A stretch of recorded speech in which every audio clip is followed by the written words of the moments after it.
Hey everyone, Peter Zeihan here, coming to you from a very foggy Colorado. It is the 16th of February, and the news today is that Russian prison authorities have announced the death of Alexei Navalny, who was a political prisoner who had the audacity to criticize Vladimir Putin and run for office long ago, years ago, and has been in prison ever since.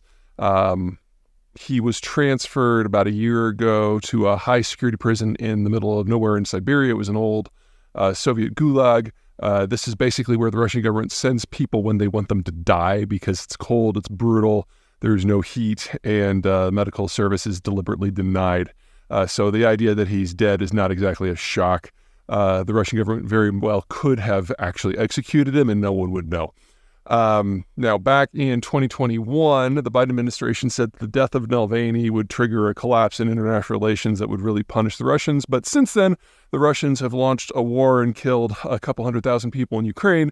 So pretty much all of these stops that could be pulled out have been pulled out. And about the only way to punish the Russians now would be to send a lot more weapons to Ukraine or to do an outright block of all of their energy exports, neither of which on the moment, for a mix of political and economic reasons, are on deck. So I don't want to say anything weird like, the Russians are going to get away with this because there's a lot going on, but don't expect any sort of tactical response from the Americans in general or the West. Now, before anyone gets to crying about this, a couple things to keep in mind. Number one, Russia's not a democracy. It hasn't really been a democracy in over 20 years. So even if Navalny was allowed to continue to be part of the political conversation in Russia, it's not like he has any chance of changing policy. He was more of a personal annoyance to Putin and nothing more. There are other people within the ruling party who have decided to run for presidency against Putin on a very nationalist ticket, but just be opposed to the war, and they're not being allowed to participate either. So it really doesn't matter. It's something that pro-democracy activists in the West get really excited about because he's a name that more people know, but he was never going to have any influence. Second, careful what you wish for. Navalny may have been a nicer guy than Putin because, low bar, but he was just as nationalist. And his biggest criticism of the Ukraine war wasn't that it was happening, but it just wasn't being prosecuted very well. People forget that the strong predilection among Russians is to continue the war. They just don't want to be part of it personally. The idea that Russia needs to expand its borders in order to survive is not one that is particularly debated in Russia. It's generally been their security policy for 400 years, that as long as your external borders are flat and open, you're not safe. So you have to go through Ukraine to get to Romania and Poland and the rest. Now, of course, that's bad for Romania and Poland and the rest, but the Russians are not misreading the map. And unfortunately, that gets wrapped up in the political discussion so that folks like Navalny appear more important than they really are. So, I feel bad for the guy and his family, but we were probably always going to get here.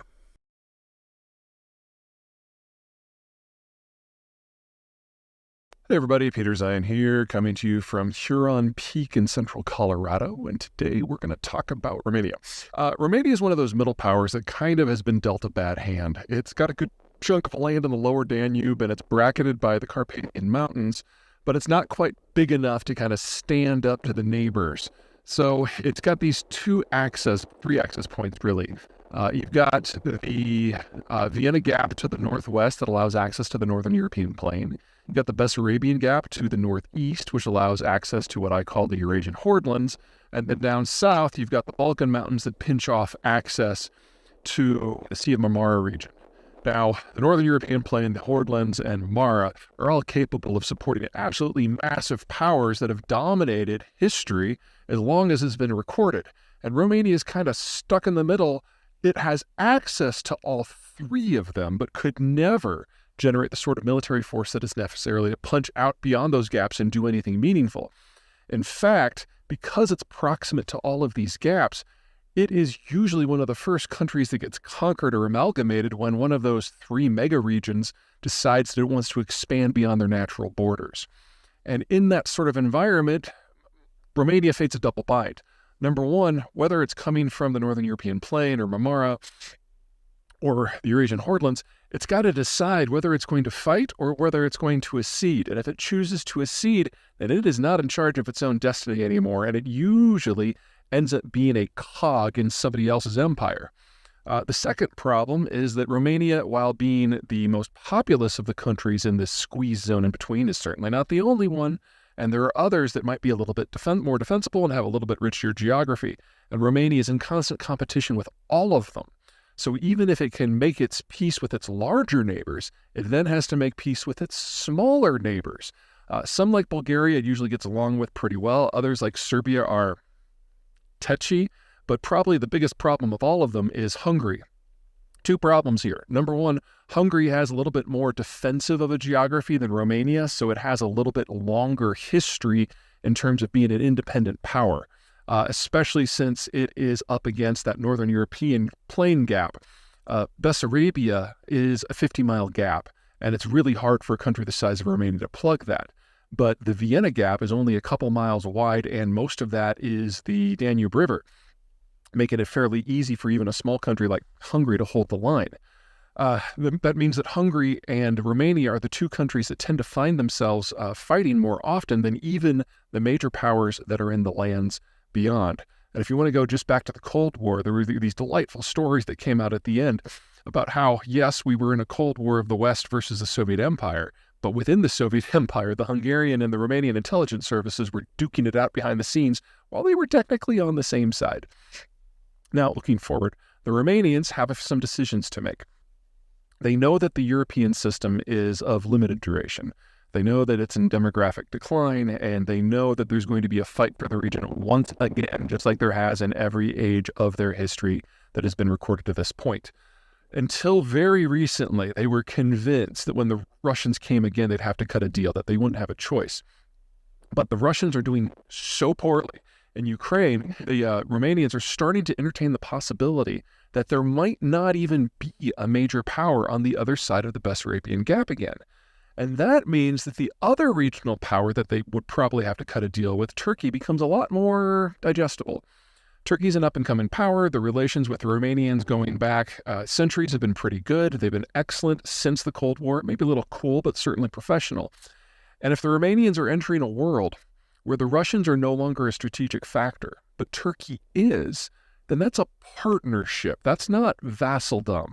And that could potentially spell the greatest chapter in Romanian history to date. There are plenty of caveats in that statement.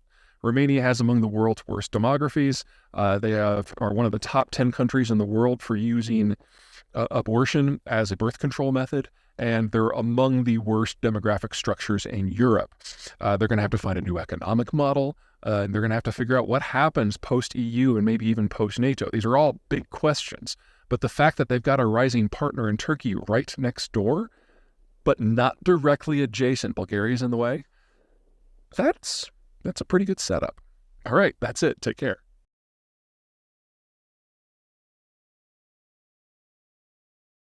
Everyone, Peter Zeihan here, coming to you from home, and I have received, no surprise here, lots and lots of questions about Tucker Carlson's interview with the Russian leader Vladimir Putin. There's really no point in going to the substance of Tucker's interview. A couple things to keep in mind about Tucker Carlson. Number one, he's been fired from every journalistic job that he has ever had for making things up. And his legal defense when he was working at Fox in recent years was that he's not a journalist at all. So he's not responsible for any sort of fact-based reporting. In fact, he literally called himself a propagandist.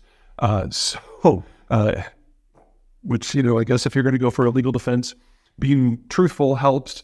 And he's been a Russian shill for several years. So the idea that he was being a Russian shill in Russia doesn't really shock me. And it was just an example of how Putin can get his message out in front of a relatively favorable audience in the United States to stir the political pot and keep the United States unable to make a broad-based response to anything that the Russians are doing. And this is not a new program. The Russians have been doing this ever since they formed the bot farm over a decade ago. More importantly is the strategic picture that we have in the Russian space right now. The Ukraine war is not at a stalemate. It hasn't been for any part of this war. We've been seeing new tactics and new weapon systems moving. The current iteration is the Russians are combining their meat assaults, as they've been called, with a much better level of coordination with other tactics, especially with artillery.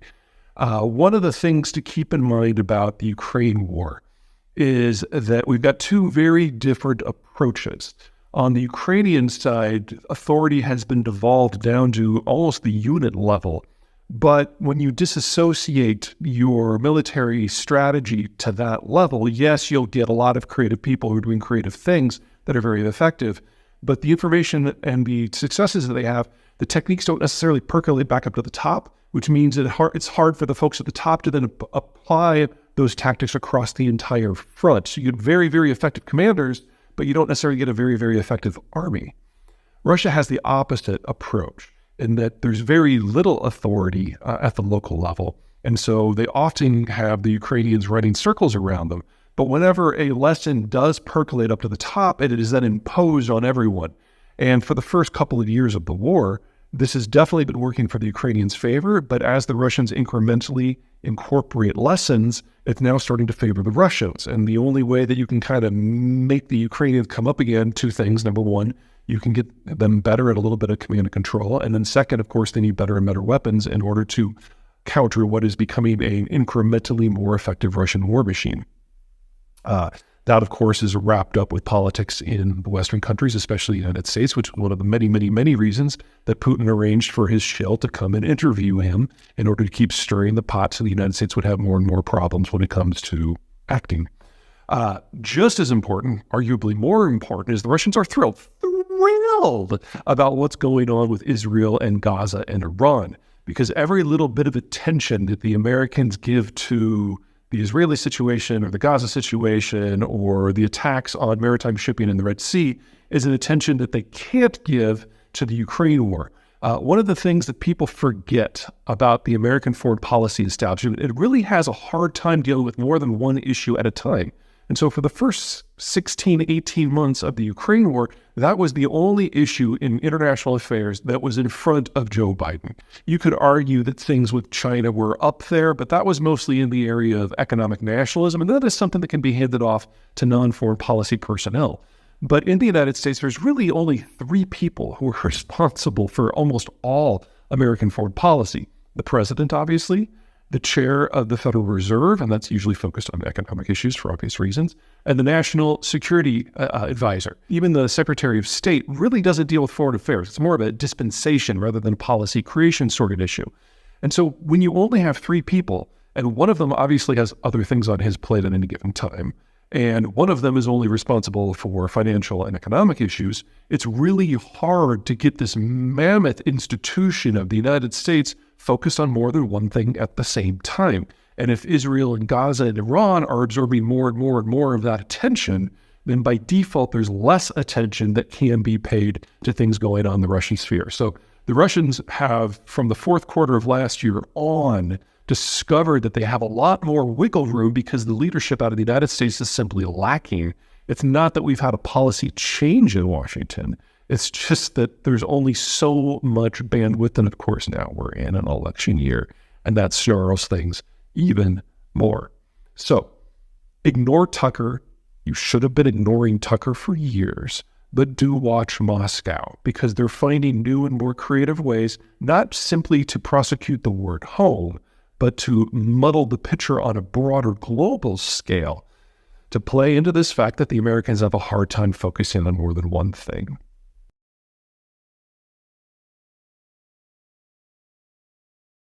Civil stability doesn't matter until the day that it does. The only way that a Russian government changes course is when it collapses. I don't see us being there yet. Doesn't mean we won't reach that point. And Putin has gutted the Russian elite over the last 25 years. There are probably only about 110, 120 people left with any sort of authority. And most of them are over 55. So we are looking at the final age of the Russian government, but that doesn't mean it's going to collapse on Friday.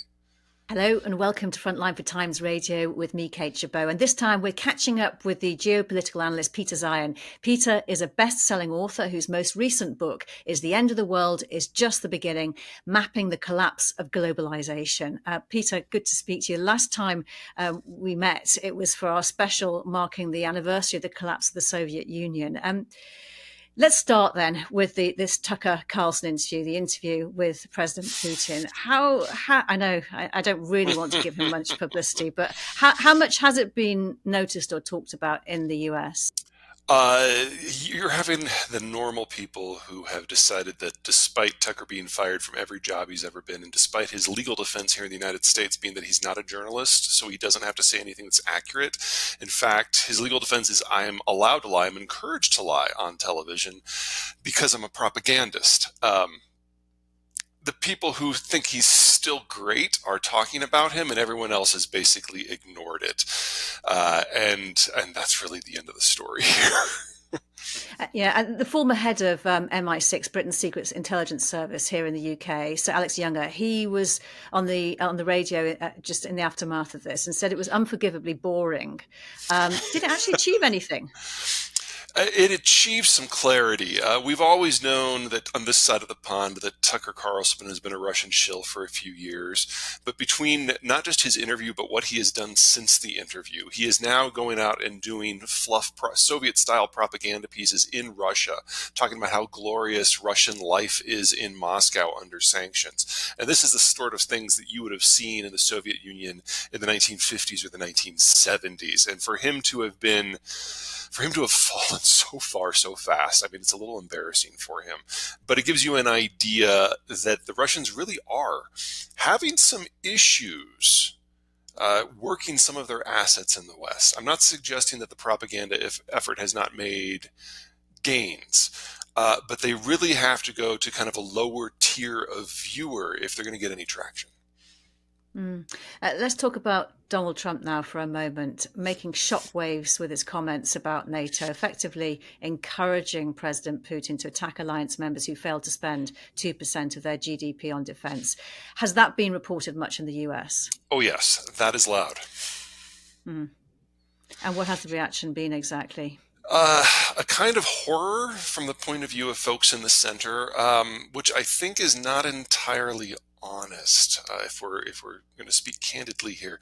One of the problems that people in the rest of the world, especially in Europe, have kind of forgotten is that the amount of time that most NATO countries had just kind of treated the alliance as a side piece really did erode confidence in the Americans and what the Europeans would do when the rubber would hit the road. And while I am certainly a strong supporter of the alliance, especially now because of the Ukraine war, and I've definitely seen a lot of the allies step up, unless there's a significant increase in European commitment and willing to get blood in the game, what Trump said may have been a little vainglorious, but that is the future. For NATO to function, it needs to be more than an American alliance. And in my first book, The Accidental Superpower, I talk about how the Americans are losing confidence in the alliance because of this issue. Now, if it had been anyone but Trump who would have said it, it would have probably triggered a lot more soul searching because Trump goes for things for the public pizzazz. But the issue is a very, very real one. And treating this as just a Trump issue, I think, isn't going to do anyone any good. But if he does, in fact, become the next US president, what influence do you think he will have over the future of NATO? What do you think actions he might take? Trump made it very clear, unofficially, in the last 6 months of his first term, that if he was reelected on his first day, he would pull the United States out of NATO. Now, I don't think Trump personally has much of a chance of winning a second round, and that assuming he's not in prison. But if he were to win, yes, NATO would lose the United States. So let's talk about funding for Ukraine, because after weeks of setbacks, the US Senate has finally given its approval for the $60 billion aid package as part of an overall $95 billion wartime aid package. It still has to get through the House of Representatives, though. How much focus is President Biden in his administration paying to Ukraine at the moment, do you think? The problem with the United States political system when it comes to foreign policy is we're really only able to function and focus on one issue at a time. There's really only three people in the American political system who have a role in terms of policy making for foreign policy. You've got the National Security Advisor, the President himself, and the Federal Reserve Chief. And they just can't deal with multiple crises. There's not enough bandwidth. So because we now have Iran and the Gaza war happening at the same time, and because the Chinese degradation escalation has accelerated. The Ukraine war by default has taken a back seat. It's not that it's not a priority, it's just that it's not the priority anymore. And without authorization from Congress, there's only so much the administration can do in terms of assistance. Now, what we're probably going to see in the House is you'll get an effort for what's called a disclosure petition, which will force a vote even if the Speaker doesn't want to bring the bill to the floor. But that's going to take at least another month. And what that will mean is that the moderate Republicans who are already getting hammered by the hard right will basically be labeled as Republicans in name only again, because they will have to support this with centrist Democrats to get this through. I have no doubt that some version of that will happen, but it's not going to happen tomorrow. It's not going to happen this month. We're probably not going to see new aid for Ukraine until April. And what effect do you think that will have on Ukraine?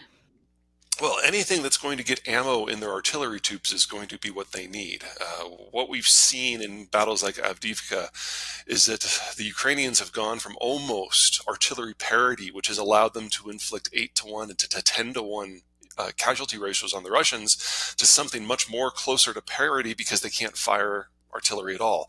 They've been relying on these little 2-pound drones that they've been mass producing, and that's great, but those drones only have a range of a couple of miles, sorry, Britain, about 3 kilometers, versus the artillery, which has a range closer to 40 kilometers.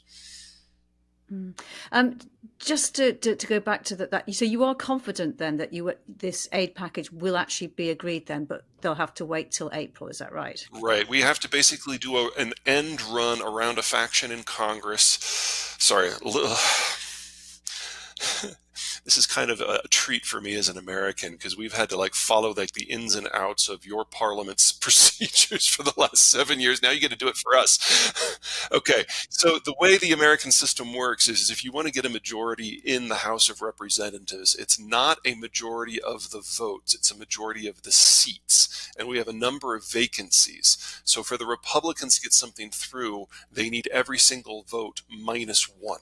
If they lose more than 1 of their members, they can't get anything through. So you've got this cluster of about a dozen people out of the 300 Republicans who are in the chamber who are willing to block everything, not Ukraine. They're not blocking Ukraine. They're blocking everything. And so this has now been the least productive Congress we have ever had in our country's history. And doing an end run around the American Republican manager of the House, the Speaker, is not something that is done lightly, because it usually means that the Speaker gets kicked out within a few weeks, and we are already on our 5th for this Congress. So deciding to pull that legislative trick means that we basically commit to the House of Representatives falling apart again. So they want to be very careful when they decide to go for this petition that this is the issue that they really want to die on. And when you get moves by the UK's Foreign Secretary, David Cameron, making this direct appeal, as he did to Republicans in the US, to not show the weakness displayed against Hitler in the 1930s, and you have Grant Shapps saying the world's dictators are watching, does that actually have any traction in the US at all? It does, not with the 12 people who are boycotting action, but it does with the mainline Republicans who realize what is at stake in Ukraine. Okay, that's good to know. Ukraine's military intelligence has this week confirmed that it has sunk a Russian Navy landing ship close to the Russian-controlled Crimean Peninsula in the Black Sea. How important is it at this moment for Ukraine to demonstrate it can still take the fight to the Russians? I don't think it's so much of a public relations issue. I think it's just an evolution of the weapons issue. One of the things that we've seen over the course of the last 18 months is the Ukrainian drone industry has really come into its own. It's holding the line at Avdiivka in a way that we didn't think was possible. And the ship that was sunk with a fundamentally new drone, which was basically a modified jet ski, something that was not in their arsenal 6 weeks ago. So the Ukrainians aren't just showing that they can hit at longer and longer ranges, but it's with more and more novel weapon systems. I think the weapon systems to watch for the most, the ones where we're going to be seeing the greatest impact on the Russians, aren't naval, though. They're these long-range air drones that are now striking chemical and energy facilities across the length and the breadth of the Russian coastline, which should be the part of the Russian system that has the best air defense. Western sanctions have had an impact on Russian energy exports, but not nearly as dramatic as what the Ukrainians have done by hitting a few depots and fractionating columns. And these parts of the campaign that you describe, it comes after a major shake-up of the Ukrainian armed forces, with the Ukrainian commander-in-chief, General Valery Zaluzhny, replaced by General Alexander Syrsky, and 4 new other appointments in the military. What is President Zelensky trying to achieve exactly? This is something that is a little concerning, not because I think he's made a horrible mistake or anything, but anytime you see political instability in the midst of a war, you have to be a little concerned. The outgoing folks were fairly competent and fairly politically popular. The new ones are relatively untested. But I don't want to overstate this. Whenever you have a lot of changes in tactics and strategy, especially with the dynamism of the circumstances among the allies, you're going to want to have different people in different positions regularly. The question is, what does that do to the morale of the troops? And because we've had basically the same 2 divisions fighting the Russians nonstop for 14 months now, the morale of those people is everything. So we're going to know very, very quickly whether this is going to have a positive or negative impact or otherwise. In terms of the implications for democracy, I don't see any, because these are appointed military positions. These are not civilian administrators. I wouldn't be worried at all about Zelensky and democracy until and unless they decide to not have elections. And then that's a very different conversation. You mentioned morale. This General Syrsky, he apparently, from what I understand, is not popular with the troops. His nickname is the Butcher because of his reputation for his lack of concern for their welfare. He is trying to change that because he's been sort of promoting a kind of image of being more caring as a military leader. It's extremely important given the pressing need to recruit more troops. No, that's absolutely the concern. And the tactics that he has expressed in the past are wildly appropriate to the front of today, but that doesn't mean that they would be inappropriate to the front of tomorrow. So the question is whether he is capable of changing tactics and operational strategy based on circumstances. We will know very soon. And if the answer is no, then he will not be there very long. He's just visited the front line in the east of the country with Ukraine's defense minister and described the situation as precarious. What challenges does he face? Without the ammo that is necessary to hold back the Russians in multiple places, the Ukrainians have really had to ration what they have and focus on these drone assaults.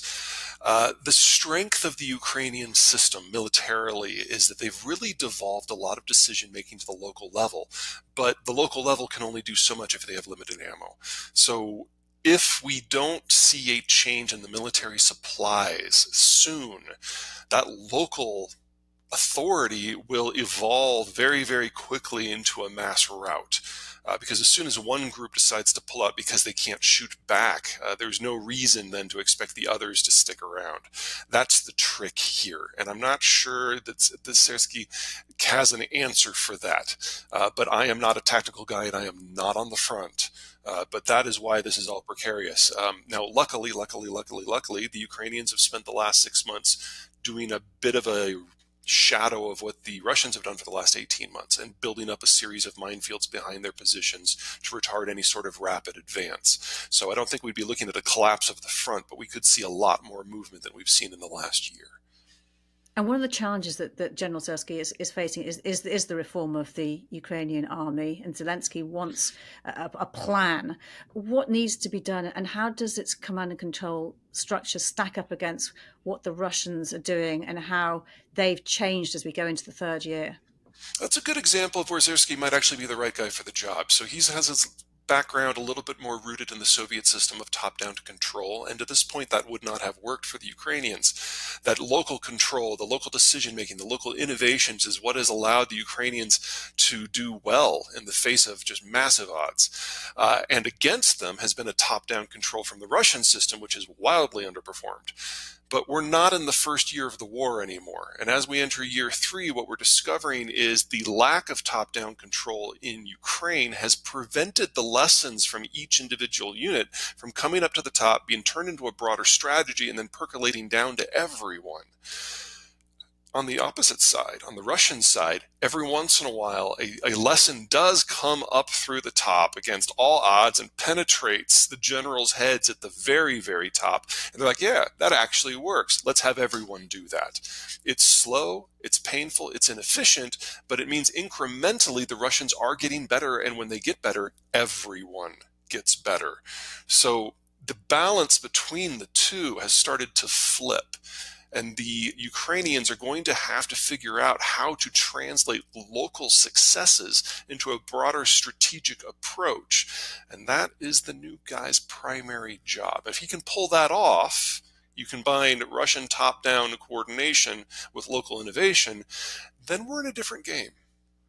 And people watching the war quite closely have been saying that the actions and how much he commits to defending Avdiivka will be very key, because he is the man who at all costs defended Bakhmut, and we know what happened there. And what do you think line he will take on Avdiivka, and how important is that as symbolic of the way he's going to operate as a military leader?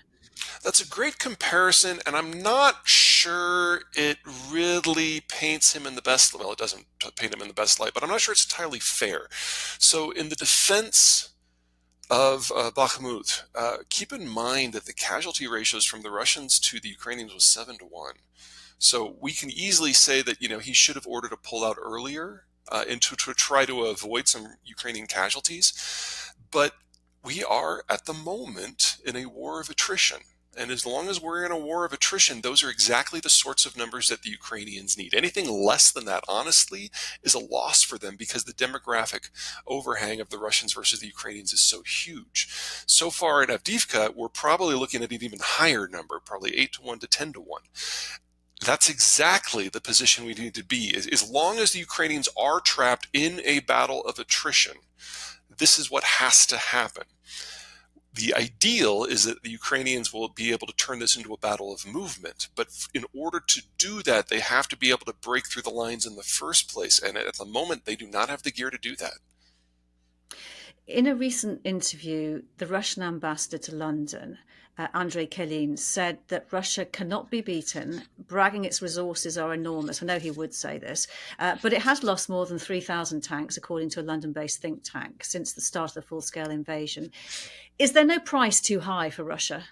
No, there is not. From the Russian point of view, unless they can achieve something similar to their old Soviet perimeter, their country's indefensible. And they're right. The Russian Federation on its own has 8,000 kilometers of exposed borders. But if they can advance through Ukraine into Romania, Poland, and the Balts, that shrinks from 8,000 down to about 800.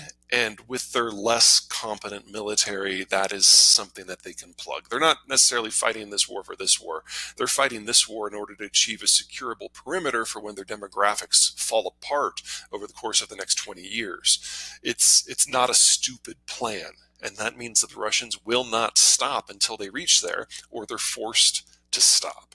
In terms of the hardware they have, yes, they've lost 3,000 tanks. That's probably the sum total of their entire pre-war operational inventory.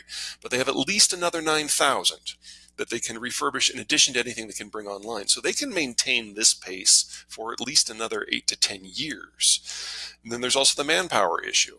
Yes, they've lost dead and wounded probably close to 500,000 so far, but they have another 7 to 8 million men in their 20s that haven't fled yet. So again, 8 to 10 years is how long they can keep this up, and they will keep it up until they can't. Yeah, I mean, the Russian public is paying a high price for this war. Yes. We have an election coming up in Russia. We know what the conclusion will be. But how important is it that in that election, President Putin is at least seen to be winning comfortably and have the support of it? Because the ordinary person, the electricity is going off. They're having all kinds of problems outside the big cities. So it could be a precarious time, could it not, for President Putin? To be perfectly blunt, you Brits have been duking it out with the Russians a lot longer than us Americans. You know how high their tolerance for pain is. Civil stability doesn't matter until the day that it does. The only way that a Russian government changes course is when it collapses. I don't see us being there yet. Doesn't mean we won't reach that point. And Putin has gutted the Russian elite over the last 25 years. There are probably only about 110, 120 people left with any sort of authority. And most of them are over 55. So we are looking at the final age of the Russian government, but that doesn't mean it's going to collapse on Friday. You previously, in this interview, you said that the US lacks the bandwidth, or words to that effect, to deal with more than one foreign policy crisis at a time. What do you think the consequences might be of that for Europe at this time? Well, the French keep saying that they want European sovereignty when it comes to defense issues. There's an opportunity here. But there's really not a lot that the Europeans can do in the short term, short being in the next several weeks, in order to change the American conversation here. What is required is a deep commitment to defense in the light of the idea that the Russians are coming for Warsaw and nukes are part of the conversation now. It's not just on the fringes. Now we're seeing movement out of Germany. Just in the last week, they've announced that they're basically increasing their defense spending by almost a third, and at a single leap have managed to get back up over that 2% threshold that they've been avoiding for so long. That's a great step. Can you You're a Brit. Of course, you can imagine what the German procurement system looks like when they decide to do that. That needs to happen in another dozen countries in Western Europe, not in Central Europe. The Central Europeans have already done that. The only way you're going to change the conversation of the United States if you make it numerically obvious that the situation has changed. Now, we have seen that to a degree with European funding for Ukraine. The Europeans have massively stepped up in the last year and have now providing significantly more aid than the Americans, even before the Americans had this congressional problem. But in terms of policy, the coordinating function of Europe in NATO versus the United States and NATO just broadly doesn't exist. And that's got to change. And in terms, you mentioned Germany, might it actually not be such a bad thing that the US forces Europe to get more serious about its own defense right now? And also referring back to the kind of things that the potential President Trump had said. This week, the boss of Germany's Rheinmetall, its biggest defense firm, told the BBC that ammunition stocks are currently empty and that Europe will need 10 years before it can be fully ready to defend itself, which is quite a frightening comment to make. Well, from an American point of view who views himself as a bit of a historian, I see both. I both don't take this very seriously, and I'm very scared of where it might lead. The Germans have proven in times past, when they feel the need, that they can turn around their entire military industrial complex in a matter of months. And if the funding is now there, then it's just an issue of building the industrial plant, and that is something the Germans do better than anyone else in the world, including the Chinese. So, if the decision has been made, Germany is back in the game as a major military industrial player. In the case of the Ukraine war, that would obviously have been an unalloyed positive. But as an American who knows his history, the idea of Germany being in the game as a military player in the center of Europe does make me a little nervous.